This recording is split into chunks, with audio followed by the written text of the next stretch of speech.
The week began with a big ugly as the S&P 500 was off to the worst start to a December since 2008. The fear, once again, was that the trade deal with China would be pushed beyond the November 2020 election. However, optimism promptly returned after an anonymous Bloomberg article said that the trade deal remains on track, restoring hope that the next round of tariffs, slated to begin on December 15th, will be delayed. So, December 15th. Keep this date in mind, as we're only about a week away. And then there was today's payroll report, which blew away expectations with a 266,000 print, 29,000 above the highest Wall Street forecast.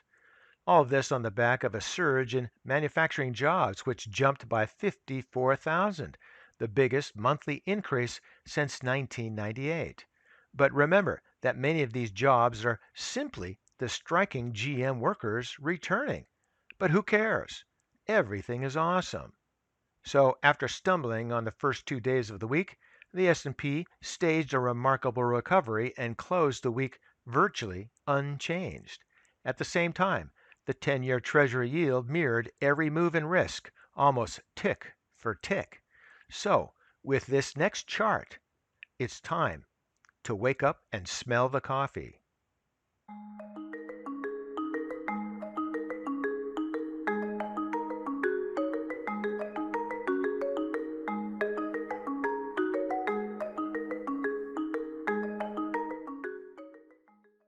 Beneath the rally is something you won't hear or read about from the media eggheads. And that's because there was another reason for the return of the stock rally. This week, the Fed's balance sheet rose once again, and the Fed's balance sheet is shown in the lower portion of the chart.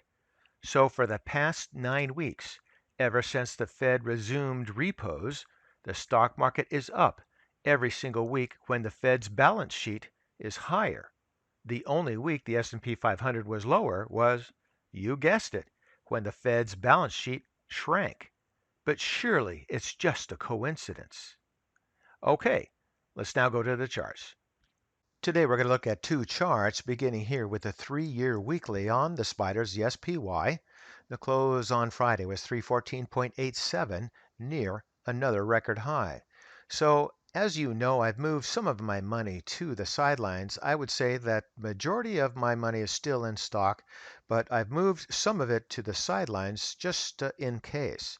Now, my concern or caution is the fact that the current level here, that difference between the 20 and the 50 EMA seems to be extended somewhat, like here, here, here, here, and here.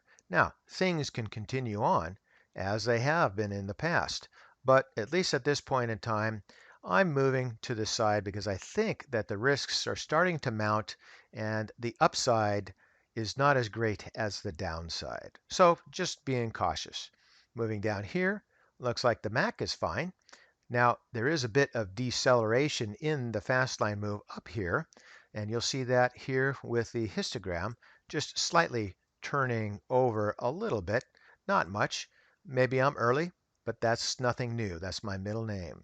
Moving on down here into the price rate of change, that also looks good too, but we're in a level we haven't been to except for here, here, and then going back to here. So I'm just working with the probabilities, and the probabilities tell me it's time to move some of that cash to the sidelines just to wait and see and maybe take advantage of some opportunities. Relative strength here is at a pretty decent 77.10, but we are in these upper levels. Not too bad, and it can continue. Same thing here, stochastics. It's moving on up, can continue, but it looks like there's a little bit of deceleration there, at least in my opinion. Volume looks fine, and the Williams also looks fine. So let's move back here to the price chart, one last look, and go take a look at the daily chart. And now we're looking at the 1-year daily on the spiders, the SPY, and you can see from late 2018 all the way up to the current time frame Has been a nice rally. Now, along the way, there's been a few corrections here, here, and here. And that's all I'm looking for right now is a correction, not looking for a crash, just a pullback or a correction to rebalance things. Here into the Mac, you can see that early this week with those first few ugly trading days, the fast line moved through the slow line here. Now, most of the time, when the fast line moves under the slow line, you don't get a successful recovery at this level. And you don't see one here, you don't see one here, you don't see one here. This possibly would be one here, but it ultimately led to a sell-off. So that's all I'm looking for is a potential sell-off coming. And you can see histogram looks much the same. Nothing going to learn there. Price rate of change.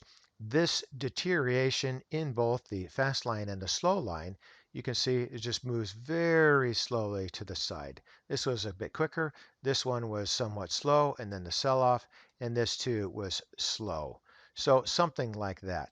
Moving here into the RSI, same sort of thing. The deterioration you can see with the lower lows, and then of course the lower highs. Now, other places in this chart here that look similar, perhaps this time frame here. Oh, maybe this one here. Not all that similar, but I think you get the idea. Stochastics also shows that deterioration through here with this move down here. Into volume looks fine. And then the Williams, much like the stochastics, you can see the underlying deterioration here, not so much here, but definitely on the underside. So moving on back up here to the price chart, and that's all I'm looking for is a pullback and a rebalancing. And so for today, that's ChewDog Charts. Thank you.